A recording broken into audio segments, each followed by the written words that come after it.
அனைவருக்கும் வணக்கம். மதாபிதா குரு தெய்வங்களை வணங்கி எம்பெருமான் ஸ்ரீ உச்சிஷ்ட மகாகணபதியும் வணங்கி போகுவோம்.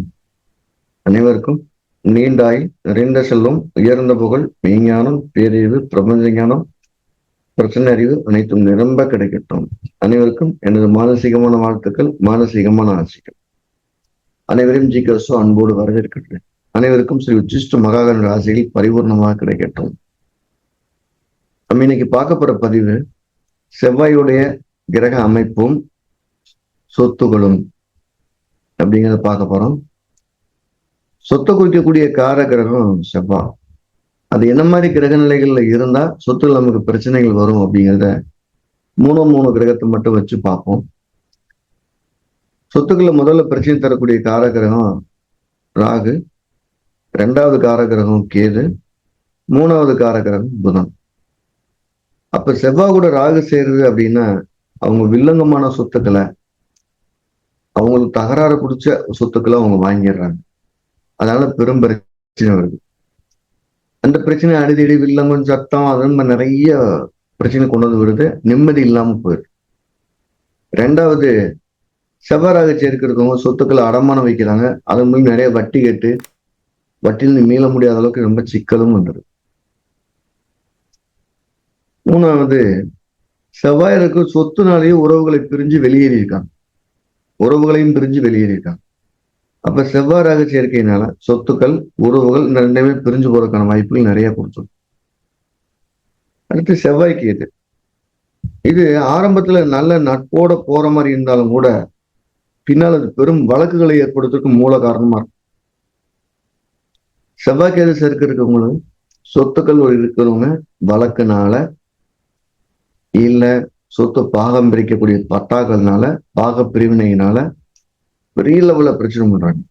ஒரு கணவன் மனைவிக்குள்ள இருக்காங்கன்னு வச்சுக்கிறோம். அவங்களுக்கு செவ்வாய்க்கு எது இருக்குன்னா அவங்க பிரியும் போது சொத்து தான் மூல காரணமா இருக்கு. எவ்வளவு சொத்து கொடுப்ப, எவ்வளவு சொத்து கிடைக்கும், எவ்வளவு கொடுப்பீங்க, எவ்வளவு கிடைக்குங்கிற பிரச்சனையே அவங்க பெரிய லெவல்ல போறாங்க. உறவை பிரிச்சுக்கிறது ரொம்ப ஈஸியா முடிவெடுத்துட்டு சொத்துக்களை பிரிக்க முடியாம கோத்துக்கு போறதுக்கெல்லாம் செவ்வாய்க்கு இது மூல காரணமா இருக்கு.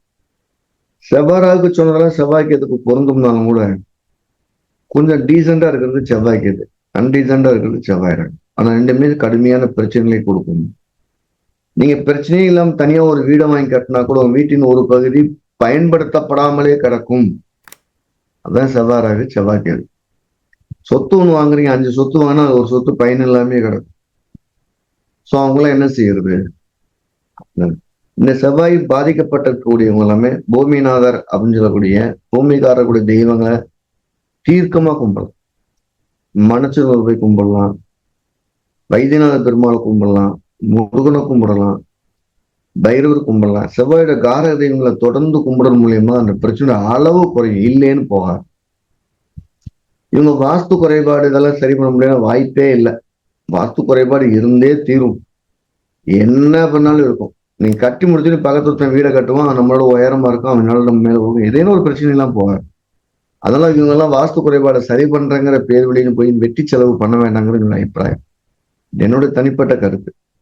ஆழ்ந்த பக்தியும் தேவையில்லாத விஸ்தாரமும் வீடு அப்படி பண்ற இப்படி பந்தாவுமே உங்களுக்கு பிரச்சனையை குறைக்கும் அப்படின்னு வச்சுக்கலாம். மூணாவது முக்கியமான கிரகத்துக்கு செவ்வாய் புதன்.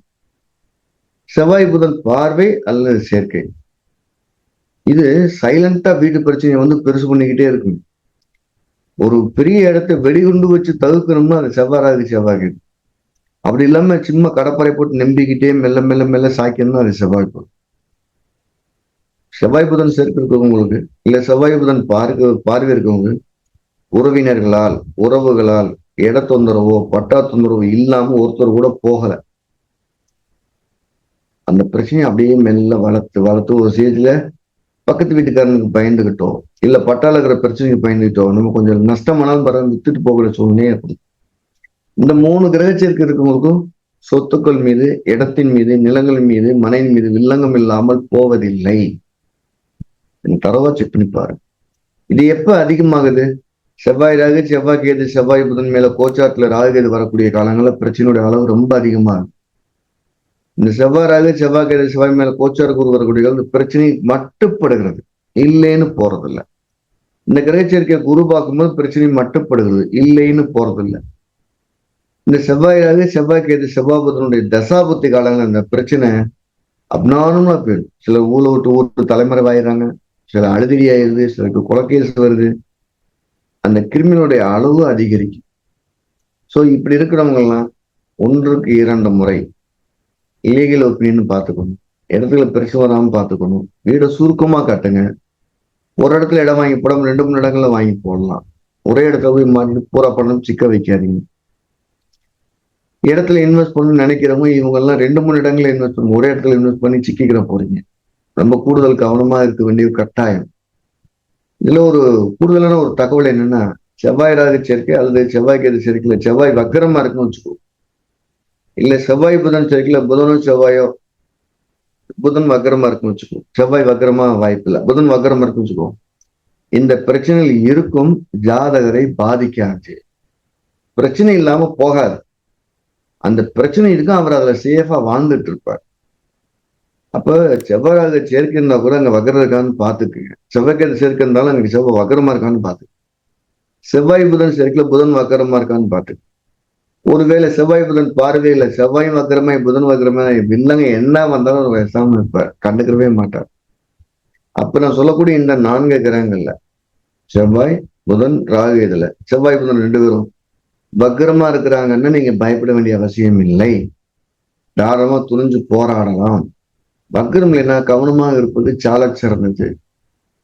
இதெல்லாம் அனுபவத்தில் நம்மளை கோல்டன் ரொம்ப பழிச்சுன்னு இருக்கும். நீங்க உங்க ஜாதகங்களை அதை அப்ளை பண்ணி பாருங்க, 100% சரியா இருக்கும். இவங்களுடைய குடும்ப உறவுகளும் பார்த்தீங்கன்னா அந்த காயங்களோட சேர்ந்து அப்படியே மெல்லி இலை ஓடிக்கிட்டே இருக்கும். சொத்து பிரச்சனையும் சேர்த்து ஓடிக்கிட்டே இருக்கும். 2மே பேரலா தான் இருக்கும், தனித்தனியா இருக்காது.